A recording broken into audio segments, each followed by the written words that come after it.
Hi all, this is Skate, and this is the T23E3. Now, I have had this premium tank in my garage for ages, and I have never played it until the last week. Now, I originally played this tank for the first time in Tankfest 2016, when they put it on all the tablets that were there. And it's not a bad tank, so I ended up picking one up. However, I never played it after picking it up. I was travelling, basically, so I logged in when it was in store, picked this thing up, and then never ended up playing it when I got back. As I said, it's not a bad tank, but there was nothing really about the tank which really excited me to go, yeah, this looks like epic fun, let's have a go on this. It's the same on the Churchill 3, actually. I've had that tank in my garage for well in excess of a year, and I never played it until this week. That thing, I have to comment, by the way, is completely and utterly bloody ridiculous, and it is by far the most OP tier 5 I have played in a while. Granted, I think I've only played like 10 games in it so far, but I got 100% win rate, which is just balmy for a tier 5. So if you are looking for a cheap tier 5 tank, that one is one to go because, well, it makes a good amount of money at the same time. But irrelevant, we'll cover that in a separate video. This tank, the T23E3. There's nothing, as I said, super exciting or appealing about it to me. It's American at the end of the day. It's Joe average at 90% of the things this tank is equipped for. Well, that's what it looks like on the surface anyway. To me, it's just a mini T20, same as the Persian. It's not super exciting when you look at the stats and go, hey, this thing's a hull-down monster, or look at the side-scraping abilities, look at the armor on this medium tank, look at the mobility. And that is the thing with a lot of American medium tanks. They're good tanks, but they don't excel in any one area. And they don't fail in any one area. They are just Mr. Joe average. German tanks. Poor mobility, great armor, very good at long range. Russian tanks. Insane DPM. Very top heavy in terms of armor. British tanks. Epic gun depression. Very, very mobile. Obviously, I am stereotyping these, so to speak, and there are tanks in the trees which vary from that, but that's the general rule of thumb. This tank kind of falls into this category as far as Americans concerned. It's quite mobile, but it sucks on acceleration, so it's very slow taking off at first in comparison to other mediums. Its armor is poor. Even the gun mantlet, you can pen it all day long, no problem at all, with a tier 6 Cromwell gun. Where this tank does actually start to excel, though, is in terms of its gun. As far as I'm concerned, this is the equivalent of an E25 in a medium tank. The gun is actually pretty fantastic, and fully equipped, it has over 3000 DPM. And I'm going to go as far as saying this doesn't feel too American. It actually feels a bit more British than American. It has, like I said, over 3000 DPM. It has exactly the same DPM as a Comet, except this thing has slightly more penetration.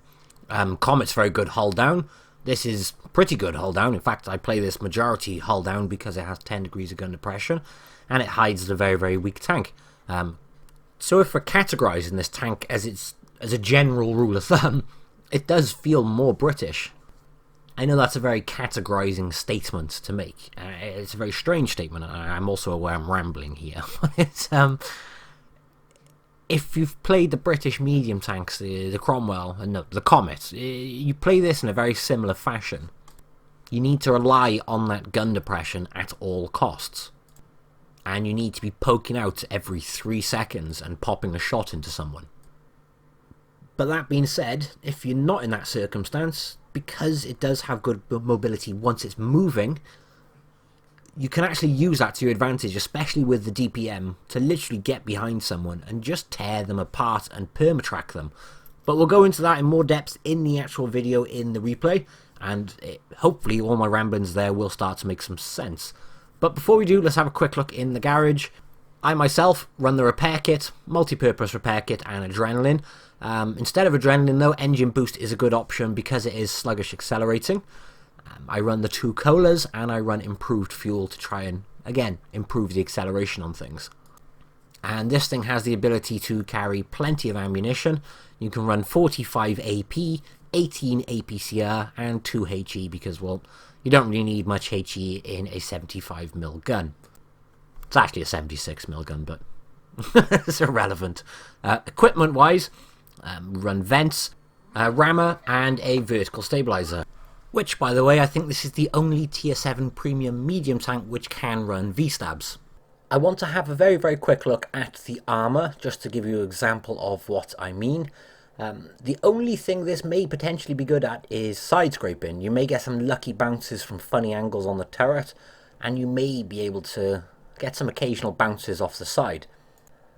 So basically, never drive at anything in a straight line, and you may get lucky and produce some bounces. Other than that, it has got some fair angle on that front plate, but that front plate is only 76mm thick. So even when you're using the 10 degrees of gun depression, you'll still be able to penetrate the turret literally everywhere. I'm firing at this using the 150mm penetration on that T23E3 gun, and even if we've just changed to the M4 EZ8, you'll still see, even to a tier 6 tank, it's virtually penetratable at every angle. In fact, if you look at the back of the turret, you've got more chance of producing it from a dodgy angle on the back than you do from the front. So, yeah, pretty much no armour which is of use. As I said, you'll get the occasional lucky bounce. Other than that, if you drive at an angle, you can produce some off the sides, if someone's stupid enough to shoot at your side rather than the front. But other than that, yeah, that's pretty much it. So, on to some gameplay. Now, usually in the guides I try to make sure I put some mastery game at the end for sure. With the premium tanks, what I like to do as well is put a run-of-the-mill or one of my average games in here, so I can give an example of what sort of credit coefficiency these tanks have. Because some of us already have this in our garage, and this is just a game for us. Other people, it's a tank where they're sitting there going, well, I don't know whether to buy this tank or not. I'll see if I can find some videos online. And obviously this tank has now been added to the tech tree. As I mentioned though, with this tank it is slow to accelerate. The accuracy isn't pinpoint accurate, but then again, with a rate of fire that quick, look, 3.2 seconds, you kind of don't really care. But obviously we tracked him once, we know he's burnt his repair kit, and whoa, I wasn't expecting them, I forgot about that. Anyway, before I was rudely interrupted by the the Drac doing a run on me then, yeah, I'm quite comfortable just taking some very ludicrous shots in this, or not aiming your tank. Not aiming your tank? Not aiming your shots, and the reason being quite simply, with the rate of fire that quick, you can afford to miss one and guarantee your next one gets in. It's not a concern. It's like now, by the time you reload it, as long as you're not moving much, you're probably going to be aimed anyway. But again, don't be afraid to go taking those risky shots. And obviously, with a rate of fire like that, you want to go for the tracks when you can. Because keeping someone perma-tracked is the way to go. Also, because this thing doesn't have the greatest of acceleration, circling tanks can be quite difficult.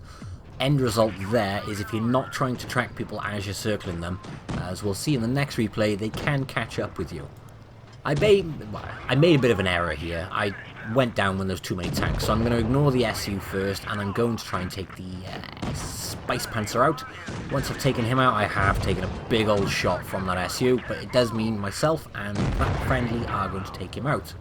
One more shot off Drac, and I am severely low health. But we've already done plenty of damage. It doesn't feel like it when you're using a little pop gun doing 160 damage a shot, but it really does add up. Now you'll notice I ignored Drac and went this way because it meant I could help my friendly. Drac's already been taken out when he came charging through this way anyway. But if I went head first and I went straight into Drac, he just would have got another shot into me and I would have died, which is why I went the other way, trying to get to a tank which wasn't facing me, wasn't prioritizing me, and then myself and hopefully the guy, if he did survive, could have gone along then on to deal with the Drac by itself then.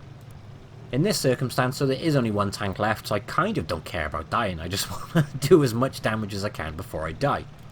But again, I'm not going to YOLO charge whoever's left because I'm only a one-shot. What I want to do is still keep as much of my tank hidden as possible using the gun depression. That way, hopefully I can get a couple of shots in before they manage to catch up with me and kill me. So in this circumstance, I'm going to get one shot into him. He's making a charge for me. I'm going to get one more because of the reload, and he does finish me off.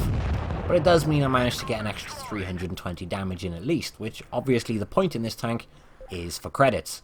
Granted, I'll have to pay more repairs, but it's just one of those things. You're better off getting as much damage as you can in. The repair difference is negligible. But with that game, we did 2,400 damage and we had 54,000 credits. Quick look at the results screen, you'll see we are top of the board on that one, and yeah, the DPM is great on this thing. That last game though, I hope gives an example of, well, basically how I was using the gun depression at first and then pretty much went in full head first. This game is pretty much the same. I'd start off using the ridges as much as I can, constantly keeping on the move, because that is the other key thing. Keeping on the move with this thing. If you're popping up and down from the same spot constantly, or you're sitting in the same spot, people are just going to pre-aim for that spot, and they are going to penetrate you. At least if you keep popping up, you know, a little bit to the left, a little bit to the right in the same spot, it makes it harder for someone to aim at you. I accidentally blocked that guy, I didn't mean to do that. So in this circumstance, the first thing I'm going to do is go up to this ridge and see if I can spot anything before they spot me using the bushes. And straight away we spot a T23E3, and when we get a clear shot, I was going to aim for him, but we haven't got one. There it is, and there's the potatoes, which we had for a while as well. And there's another one. But look at the snapshot ability on this thing. Like I said before, it doesn't have the best accuracy, but 0.31 is not bad in the slightest. So I'm trying to use the ridges to protect myself as much as possible. How I produced that bounce, I do not know. As I mentioned earlier, it's just one of those, ooh, you got lucky there.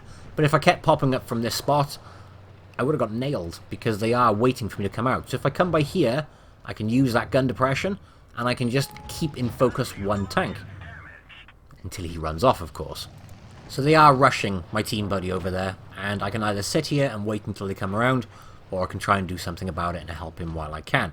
Again, the DPM on this thing is fantastic. So we do manage to finish one thing off, and then it's straight on to the next one. And he is already tracked, so I didn't waste my time going for a track shot there. I should have, really. And then I hopefully could have kept him there, stopped him moving, and now I'm getting nailed from several locations. So I need to deal with one as quick as possible, and you'll notice I'm not really trying to aim in sniper mode, I'm just going shot for shot for shot. And now it is just the T23E3 left. And again, that 160 damage does rack up very, very quickly, especially if we're running around, doing shot after shot after shot, and it just annoys the crap into people. No action at this point in time in the video now, but you'll see what I mean by the acceleration. It takes a while to get it going, especially if you're going up a hill. On the flat now, we're hitting that 47, no problem at all, 50 now, but once you get to an incline, it really does slow down very, very quickly. I know I've reiterated that a few times, but you genuinely do need to build up momentum in this tank. Now, for a medium tank, you'd expect it to be much more mobile, but put this thing next to T34, going up a hill without building momentum or speed first, it's just going to pull away from it, no problem at all. It completely dunked that last shot, but this one we managed to get in, and if we get around the building quickly, we'll put another one in because we are already preloaded. And it's time to deal with the ARL. Now this is what I mentioned earlier, that's quite a mobile heavy tank. So trying to circle this thing, you'll see his gun is catching me. Which is why I'm trying to aim for the track there. Now I've got his track, he can't keep up with me. If I didn't go for the track, yeah, he would have nailed me no problem at all. But as soon as you get that track and you keep them stuck, all they can do is use their turret. And you will pull them apart well before they get their tracks back up. But again, that gives us a nice 54,000 credits and 2,200 damage. Now, I mentioned briefly that it's important to make sure you are not the #1 target, because of the lack of armor you have. Well, you're going to get nailed if you sit there with plenty of people firing at you. So you need to keep this little number moving, and because it's quite slow to accelerate, you need to keep it moving. Full stop, basically. If you're not using the gun depression and you're out in the open, just keep it moving flat out. The top speed's actually very good, and once it's up here, the mobility feels absolutely fine. It just feels a little bit sluggish when it's pulling off. Now, so far I've spotted 2. I've spotted 3.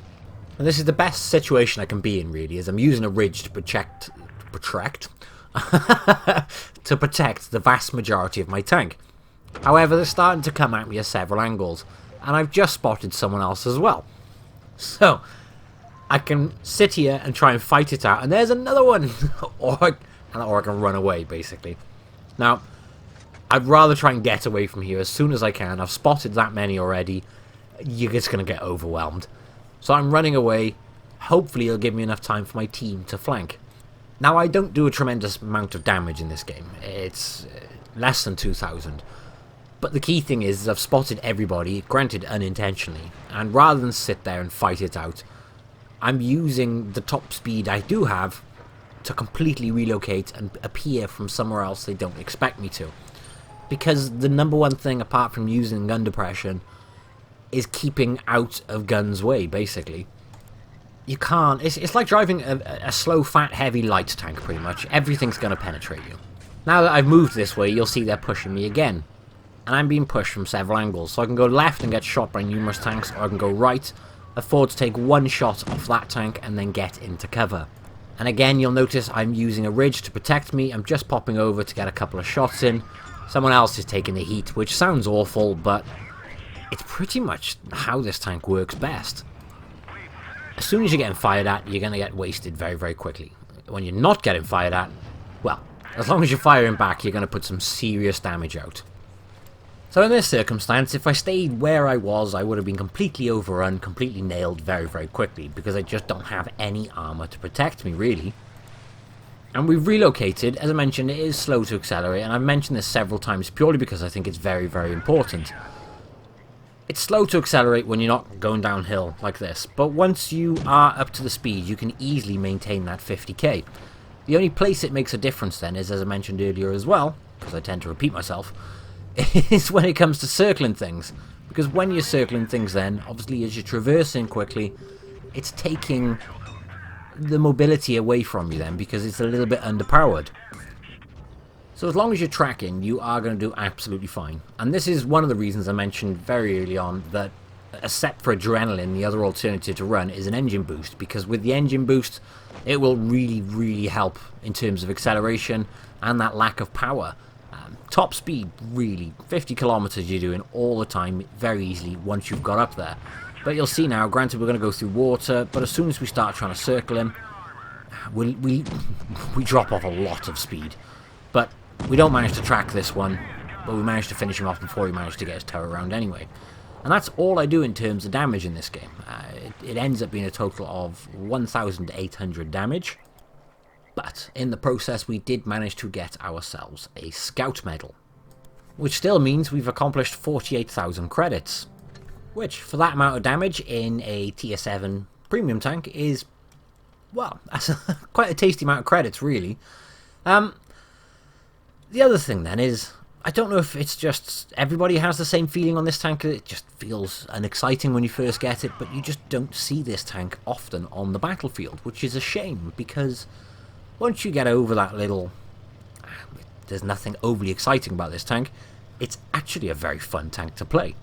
And as I mentioned, if you can get yourself into places to use that DPM, oh, it's good. Now, I haven't showed this tank in tier 8 yet, so obviously the last game I need to show a tier 8 game, and I need to show a mastery at that. So, a bit of a spoiler. Obviously the last one I always put in every guide is going to be a mastery. Just means that we can show you the tier 8 at the same time. So again, where I am at the moment, I am in a situation where I can retreat very, very quickly, and I can be away from harm's, well, big guns, basically.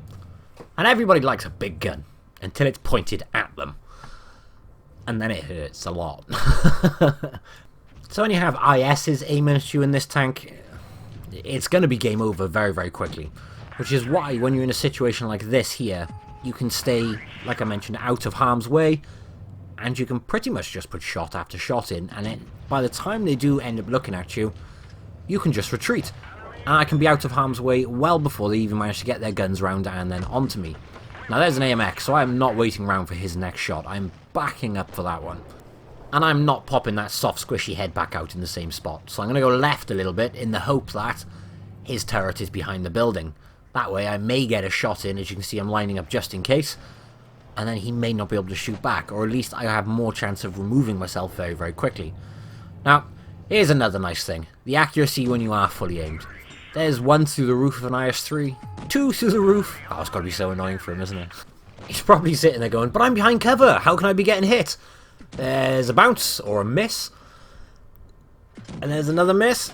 Ah, see, it was going well at first. Hey, there's 3 through the roof. And can we get a final one? 4 through the roof. Ah, and the Staromil finishes him. Still, We managed to put over 400 damage straight through him, no problem at all. And then I spotted the SU-12244, so I'm not wasting my time sitting up on the ridge because he is going to nail me. I'm going to use the mobility I do have to get behind the buildings. Now he can't shoot at me without coming to come say hello to me. And I am not going to go say hello to him. Especially as you'll notice the AMX 5100 is coming around my way to say hello as well, which 2 tanks, no. I'll just get nailed in this tank. So I can't go right, my only option is to gun it forward without being shot from behind. But again, you'll see the DPM on this thing is just fantastic. I can come around the corner and I can just nail those tanks no problem at all. Now, I am going to take some damage in response here, but I was going to take damage if I sat down the other end anyway. At least here I am causing a distraction for the Reds, basically, to allow my team to push up. And now that we've taken out the 112, I'm not going to sit blow for blow with an AMX. My team are pushing up, which gives me the opportunity to go around the building. He's going to get another shot into me, but it means in the time frame he's taken 1 shot into me, I can easily get 2 straight into him as he's reloading. And you'll see the team are now pushing through this area, and sadly, the Reds are now pushing down the outside. This shot by here was never going to make it, but because, as I mentioned before as well, which seems to be a phrase I'm repeating often in this guide, but because of that, and because the rate of fire is so good, I can risk taking shots like that, because I'm going to be reloaded by the time I get down here. And obviously we very quickly finished him off, and it is a Type 62 trying to deal with that IS-6. I'm going to get 1 into his track. I'm going to get 2 into his track. He is going to sadly finish off the IS-6, but he is stuck there, which means I can finish him off then. Which means we have ended this game on 4 kills. And it seems to be taking a while to leave games recently. Has anyone else noticed this? I mean, look, it's still going after everybody's dead, but it never used to do that in previous updates, so... Is it just me, actually? Someone want to leave a comment? Okay. Battle results screen. We did 3,257 damage. We did fire some APCR, so we made 61,000 credits, and obviously we got ourselves a Top Gun and a Mastery. And obviously it was a tier 8 game, and firing at tier 8 tanks gives you more XP. So, end result. What are my thoughts on a T23E3? Well, yeah, it's a good tank. I can't say it's not a good tank, because it is a good tank. It just doesn't feel super duper exciting to play. Thus, it's just a T23E3. It's a good tank, it makes good credits, it's very good fun with that little pop gun, it's got a fantastic rate of fire, and it has outrageous DPM for a tier 7 medium tank. So it is by no means a bad tank. It just... it doesn't feel too exciting to play, however strange that may sound. Some people are probably sitting there going, yeah, I know what he means, I'm exactly the same. Other people are going, what the hell is he on about? It's good or it's not, end of story.